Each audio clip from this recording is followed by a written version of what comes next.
Good morning.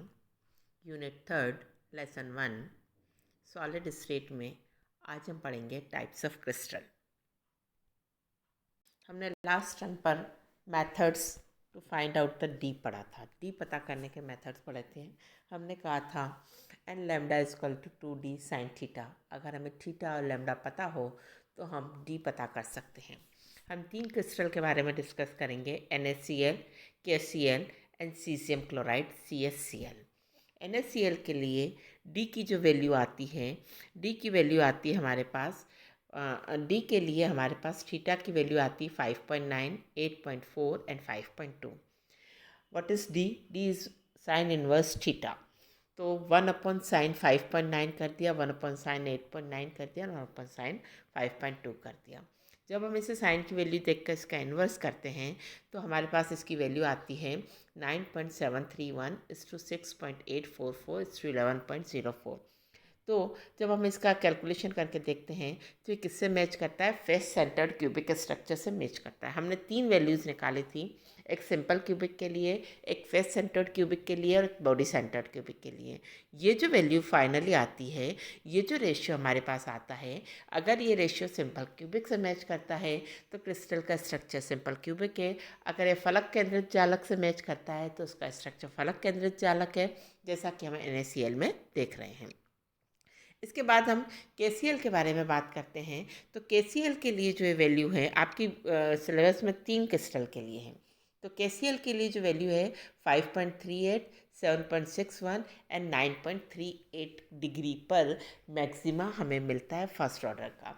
तो जब हम इसे साइन इन्वर्स करके जब हम इसका फाइनल रेशियो निकालते हैं तो सेम पिछली तरीके से, तो हमारे पास रेशियो आता है 1.0, 0.704 एंड 0.575। यानी ये रेशियो सिंपल क्यूबिक के जैसा है।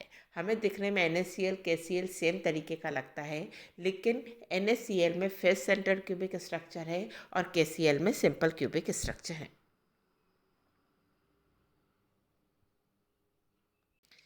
जब हम सीजियम क्लोराइड की बात करते हैं तो सीजियम क्लोराइड में भी सिंपल क्यूबिक स्ट्रक्चर है। यानी KCl और सीजियम क्लोराइड दोनों में सिंपल क्यूबिक स्ट्रक्चर है और NaCl में हमारा structure face centred cubic structure है। तो ये 3 हमारे बेसिक क्रिस्टल हैं जिसके बारे में हमें स्ट्रक्चर पता करना था। हमारा आज का टॉपिक है टाइप्स ऑफ क्रिस्टल। हमने लास्ट टाइम पे पढ़ा था हम क्रिस्टल का क्लासिफिकेशन अलग अलग तरीके से कर सकते हैं। अगर हम क्रिस्टल का classification on the basis of constituent particle करें, अवयवी कण के आधार पर अगर हम इसका क्लासिफिकेशन करते हैं तो हमारे क्लासिफिकेशन में क्या आता है? हमारे क्लासिफिकेशन में आता है कि क्रिस्टल 4 तरीके के होते हैं। मॉलिक्यूलर क्रिस्टल, दूसरा आता है हमारे पास मॉलिक्यूलर क्रिस्टल, आणविक क्रिस्टल, दूसरा आता है कोवेलेंट क्रिस्टल, सहसंयोजक क्रिस्टल, तीसरा आता है मेटेलिक क्रिस्टल, धात्विक क्रिस्टल और चौथा आता है आयनिक क्रिस्टल। ठीक है, तो 4 तरीके के क्रिस्टल होते हैं on the basis of constituent particle: आणविक क्रिस्टल, सहसंयोजक क्रिस्टल, धात्विक क्रिस्टल और आयनिक क्रिस्टल। ठीक है, मॉलिक्यूलर क्रिस्टल को हम आणविक क्रिस्टल भी बोलते हैं। नाम से ही पता लग रहा है कॉन्स्टिट्यूएंट पार्टिकल क्या होगा इसमें? कॉन्स्टिट्यूएंट पार्टिकल इसमें होगा मॉलिक्यूल्स। तो एट लेटेस्ट पॉइंट पर कौन लगा हुआ होगा? मॉलिक्यूल्स लगे हुए होंगे। तो मॉलिक्यूल्स के ऊपर आप सब जानते हो, मॉलिक्यूल्स के ऊपर कोई चार्ज नहीं होता है, इसलिए इसके ऊपर कोई चार्ज नहीं होता। मॉलिक्यूल अपने आप में हम फ्री केस में तो मानते हैं कि उसके बीच में कोई भी अट्रैक्शन नहीं होता है। स्टिल 2 तरीके का वीक अट्रैक्शन होता है। पहला होता है डाइपोल डाइपोल अट्रैक्शन और दूसरा होता है वैन डर वाल्स फोर्स। दोनों ही डाइपोल डाइपोल अट्रैक्शन हम क्या कहते हैं? जब मॉलिक्यूल पड़ा होता है तो उसका एक पार्ट पार्शियली पॉजिटिव होता है, एक पार्ट पार्शियली नेगेटिव होता है। तो पार्शियली नेगेटिव पार्ट दूसरे मॉलिक्यूल के पार्शियली पॉजिटिव पार्ट के पास आ जाता है तो उसके बीच में डाइपोल इंड्यूस हो जाता है और वो जो फोर्स कहलाता है वो डाइपोल डाइपोल फोर्स कहलाता है। दूसरी बात, जब हमने गैसियस स्टेट पढ़ा था तो हमने कहा था कि हम वैसे तो मानते हैं कि गैस के अंदर कोई इंटरमॉलिक्यूलर फोर्स नहीं होता है, लेकिन फिर भी उसमें वीक नेचर का वैन डर वाल्स फोर्स होता है। तो ये दोनों तरीके के फोर्स, डाइपोल डाइपोल और वैन डर वाल्स फोर्स, दोनों तरीके का फोर्स मॉलिक्यूल्स के बीच में लगता है और ये वीक नेचर का होता है, इसलिए हम क्या कहते हैं कि weak dipole dipole and van Waals force होता है। क्योंकि इनके बीच का फोर्स वीक है, इसलिए इसकी बाइंडिंग एनर्जी का मान क्या आता है, लो बाइंडिंग एनर्जी आती है। बाइंडिंग एनर्जी लो है तो इसका मेल्टिंग पॉइंट और बॉइलिंग पॉइंट भी लो होगा। जिसका मेल्टिंग पॉइंट लो होता है वो उस क्रिस्टल क्या होते हैं, सॉफ्ट होते हैं। तो हम क्या कहते हैं, they are soft, compressible and easily distorted. जरा सा दबाते हैं तो इसका शेप बदल जाता है। दे आर ईजिली वेपोराइजेबल, इसके वाष्पन की ऊष्मा कम होती है। और क्योंकि इसमें कोई फ्री इलेक्ट्रॉन, फ्री आयन नहीं है, तो they are bad conductor, they are insulator of heat and electricity. तो मॉलिक्यूलर क्रिस्टल का हमने पूरा क्लासिफिकेशन पढ़ा। इसमें इकाई कण, इसमें अवयवी कण, मॉलिक्यूल होते हैं, अणु होते हैं। लैटिस बिंदु पर अणु पाए जाते हैं। अणुओं के ऊपर कोई चार्ज नहीं होता है, इसलिए इसमें वीक फोर्स होता है, द्विध्रुव आघूर्ण और वंडरवाल बल लगता है। दोनों ही बल दुर्बल प्रकृति के बल है, इसलिए इसकी बंधन ऊर्जा का मान कम होता है। इसका गलनांक और क्वथनांक का मान भी कम होता है। ये आसानी से वाष्पीकृत किए जा सकते हैं। अगर इसका गलनांक और क्वथनांक कम है तो हम कहेंगे ये कोमल होते हैं और संपीड्यता, कुछ हद तक संपीड्यता पाई जाती है और आसानी से इसका शेप को विकृत किया जा सकता है। ये ताप और विद्युत के कुचालक होते हैं क्योंकि इसमें कोई भी फ्री आयन या इलेक्ट्रॉन नहीं होता है। एग्जाम्पल इसका है हमारा iodine. Iodine crystal molecular crystal है। सेकंड हम पढ़ेंगे कोवेलेंट क्रिस्टल, सहसंयोजक क्रिस्टल। इसे हम एटॉमिक क्रिस्टल भी कहते हैं। परमाणविक क्रिस्टल भी बोला जाता है। क्यों कहा जाता है, क्योंकि इस कोवेलेंट क्रिस्टल में लैटिस पॉइंट पर कौन लगा होता है, एटम लगा होता है। एटम जो लगा होता है, नाम से ही पता लग रहा है, उसके बीच में कौन सा बॉन्ड है, कोवेलेंट बॉन्ड है। तो यहाँ जो एटम लैटिस पॉइंट पर जुड़े हुए हैं वो अपने इलेक्ट्रॉन का शेयरिंग करते हैं और शेयरिंग के कारण कोवेलेंट बॉन्ड बनाते हैं। जब कोवेलेंट बॉन्ड बन जाता है तो इसके पास कोई भी फ्री इलेक्ट्रॉन नहीं रहते हैं, इसलिए they are also bad conductor या insulator of heat and electricity. क्योंकि ये बल जो है, कोवेलेंट फोर्स जो है, it is stronger than dipole dipole and van der Waals force, so they are hard and they have, जो हार्ड होगा उसका मेल्टिंग पॉइंट भी हाई होगा। इसका एग्जाम्पल हमारा diamond and graphite. Diamond and graphite covalent crystal हैं। अगेन इसमें graphite जो है एक एक्सेप्शन के तरीके से आता है। ग्रेफाइट सॉफ्ट होता है जबकि सारे एटॉमिक क्रिस्टल हार्ड होते हैं। ग्रेफाइट का अरेंजमेंट लेयर लाइक होता है, इसलिए एक लेयर दूसरे पर आसानी से खिसक जाती है और ये सॉफ्ट होते हैं। दूसरा इसका एक्सेप्शन होता है कि कोवेलेंट क्रिस्टल हम क्या कहते हैं, they are insulator of heat and electricity, they are bad conductor of heat and electricity, but graphite is a conductor. क्योंकि ग्रेफाइट में हम छोटी क्लासेस से हम डायमंड और ग्रेफाइट का स्ट्रक्चर पढ़ते आते हैं। आपकी बुक में भी इसका स्ट्रक्चर दे रखा है, मैं इसको एक्सप्लेन नहीं करूँगी। मैं एक्सपेक्ट करती हूँ कि आप सभी को ग्रेफाइट एंड डायमंड का स्ट्रक्चर आता होगा।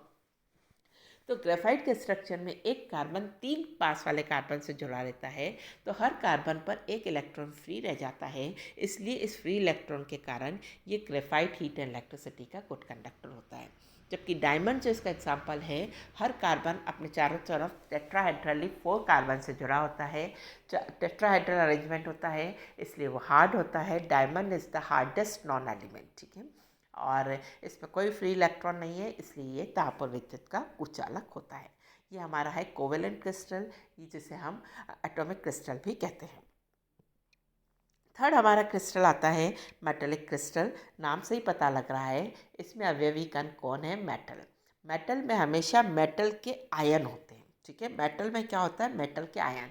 जैसे आयरन है तो Fe2+ Fe3+, ये लैटिस पॉइंट पर कौन लगा रहता है, आयरन नहीं लगा रहता, आयरन का आयन लगा रहता है। Fe2+ या Fe3+ लगा रहता है। सपोज हम मानते हैं Fe2+ लगा हुआ है, तो लैटिस पॉइंट पर मेटल का कैटायन लगा होता है और मेटल के जो इलेक्ट्रॉन, कैटायन से जो इलेक्ट्रॉन बाहर निकले, जैसे Fe2+ में से 2 इलेक्ट्रॉन जो निकले, ये सभी के इलेक्ट्रॉन उस क्रिस्टल में लैटिस, जितने भी लैटिस पॉइंट है, सभी लैटिस पॉइंट पर जितने भी मेटल आयन है, जैसे मैंने यहाँ 4 बना रखे हैं, तो चारों के इलेक्ट्रॉन मिल करके एक क्लाउड बनाता है। ये क्लाउड इस मेटल के आसपास घूमता रहता है। हम बोलते हैं मेटल आयन के लिए हम क्या वर्ड यूज़ करते हैं, कर्नल। तो लैटिस पॉइंट पर कर्नल लगा हुआ होता है, चारों तरफ सराउंडेड रहता है इलेक्ट्रॉन क्लाउड से। वो क्लाउड सभी के कर्नल के शेयर्ड इलेक्ट्रॉन होते हैं। इसका मतलब क्या बात हो गई कि इलेक्ट्रॉन का किसी एक कर्नल के साथ लिंक नहीं होता, it is shared by all the colonel's. ठीक है, तो इलेक्ट्रॉन कंबाइन होते हैं, सभी के इलेक्ट्रॉन कंबाइन होते हैं, और ये एक तरीके से इलेक्ट्रॉन का क्लाउड होता है जो उस कर्नल के चारों तरफ घूमता रहता है। तो इसमें मेटेलिक बॉन्ड पाया जाता है। ये मेटेलिक बॉन्ड इस कर्नल और इस इलेक्ट्रॉन क्लाउड के बीच में आता है। ये जो मेटेलिक बॉन्ड होता है ये नॉन डायरेक्शनल बॉन्ड होता है।